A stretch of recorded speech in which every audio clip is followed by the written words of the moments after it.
One of the most commonly asked questions by all game masters is, how do I make a memorable NPC? So let's talk about that.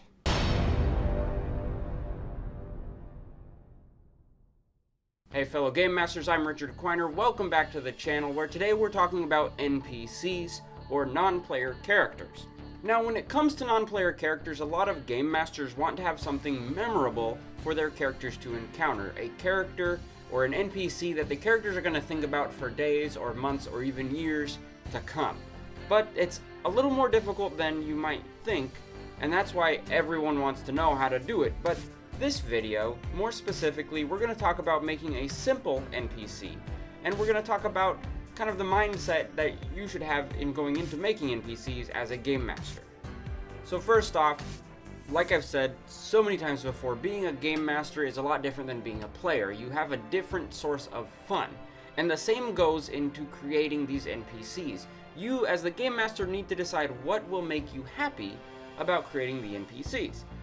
For example, if you are the game master that wants your players to talk about your NPCs for years to come, then that you can define that as what will make you happy as a game master. If you are more of a game master, for example myself, I enjoy making the characters and coming up with the backstories and coming up with these NPCs, and it doesn't matter what actually happens with them in the game, I still have a good time creating the characters.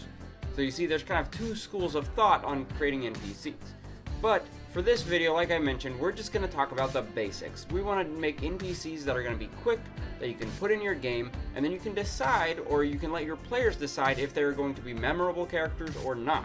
So in order to make an NPC, even a very simple one, you want to have about 4 different attributes listed out.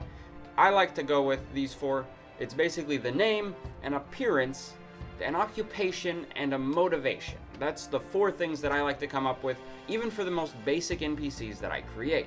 The reason being, it gives me just enough depth in the characters that I can go with it and make up more as I go along without spending too much time creating all these intricate backstories or plot twists that might be accompanied by that character. So here are the 4 things. 1, the name. The name can be anything you want. So you can have a dwarf named Bilbo Baggins if you wanted to, but normally that's a Hobbit name. It doesn't matter because it's your world. Now, in Dungeons & Dragons and Pathfinder and the different systems, usually the publishers have added or given a section on names for different races, and a lot of these names are racial related names, such as dwarves. In the D&D world, dwarves generally have names like Bruner or Thorin or Gertis. They're names that have been passed down from generation and generation of these dwarves, where the elves, on the other hand, have a different style of names that are more soft-spoken, like Erevan or Sariel. These kind of, or Illustrial is one of the, wizard elves of the world. These names are a lot softer, but they come from a different source of naming convention, and the D&D folks have put those in there for you to use. They provide a list of different example names, but you should not feel tied to that because it's your game world, like I said before. So pick a name, any name, doesn't matter, it's your character. Next, let's talk about appearance. So the appearance ties in a lot to the racial profiling of your character. If you are a dwarf, they have a certain general appearance. If it's an elf, it has a certain general appearance. But you want to come up with something that gives your character, your NPC, something unique about them. And you can do this as easily as coming up with just one kind of item or one look that they have that you can describe to your players, because believe it or not, you can come up with names and your players will probably forget the names within half an hour. But if you have a visual, something they can picture, they're more likely to remember that. So some good examples of this are mutton chops. I'm a big fan of mutton chops. I think they are a fantastic way to wear facial hair. But on top of that, you could also have something like a tattooed head, or an eye patch, or missing fingers on their hand.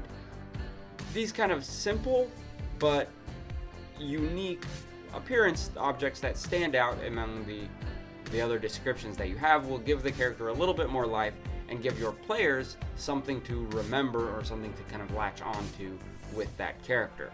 So, a name, an appearance. Next, you want an occupation. I say an occupation, and it's really whatever this NPC does.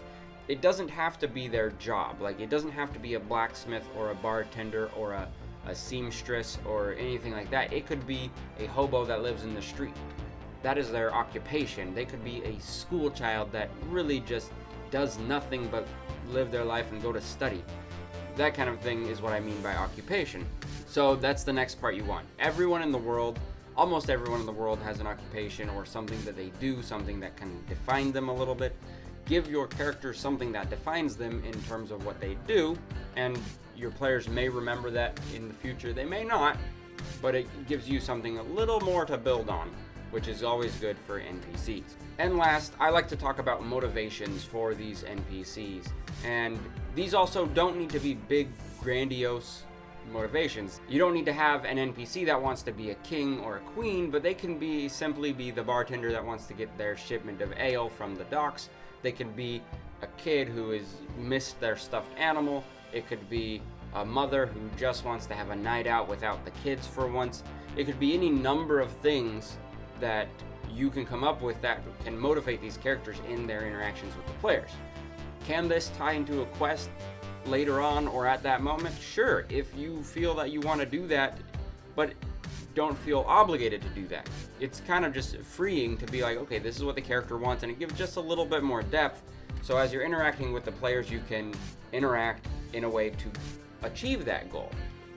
For example, going back to the bartender that wants their shipment of ale, they may ask the players to go look for it. They may be a little grumpy because maybe they're running out of their ale. There's a bunch of different ways you can handle it to show this motivation and bring that out in the character. With most things role-playing game related, there's almost always tables. There's tables that people make that you can roll some dice and come up with an NPC. And these things are great. They're fantastic tools out there. There's online generators of NPCs, so you can just hit renew on like a little refresh button and it will give you a list of NPCs. All of these are very good. I personally recommend not doing this at the table while you're playing, because it will slow down the game and your characters will kind of get distracted when you're rolling the dice to try and figure out what this NPC is. But it's a good idea to have on hand several ready to go. So in the description below, you'll find a document that I've made with several NPCs listing their name, their appearance, their occupation, and a motivation for you that you can use wherever you want, in whatever setting you want. Feel free to go down and download that down below. Now, tying this all back into what I've said earlier on in the video, these steps, even just this simple one, or even in other videos, we're going to go more in depth of things you want to come up with NPCs to give them more memorable qualities. This is no guarantee that the players are going to look at this character and say, I love that character, that's the best character ever, but it will give you slightly more of a chance, and it will help you be better prepared as a dungeon master or game master to present these characters to your players. The most embarrassing moments I've ever had are when I'm at the table, we encounter an NPC that I wasn't expecting and didn't have anything planned for, and I have to rattle off a name, and it's a name that I may have used before because I didn't keep very good notes previously, or it's a name that I'm never going to remember because it's just not clear enough for me. Things can happen. But having a set list of NPCs ready to go will give you an opportunity to, fully enjoy the game with your players without getting distracted making something new at the table. So, again, go ahead and download that list down below. If you're new here, feel free to check out the video on the end screen coming up that is about where I came from and how I got started in D&D. And also, there's a whole playlist on how to be a game master, so check that out as well. And as always, thanks for watching. Hey Game Masters, I hope you found this video helpful in planning and running your own tabletop RPGs. If so, I invite you to hit that like button, then subscribe to the channel, and hit the bell icon to get notified when I upload new videos. You won't regret it.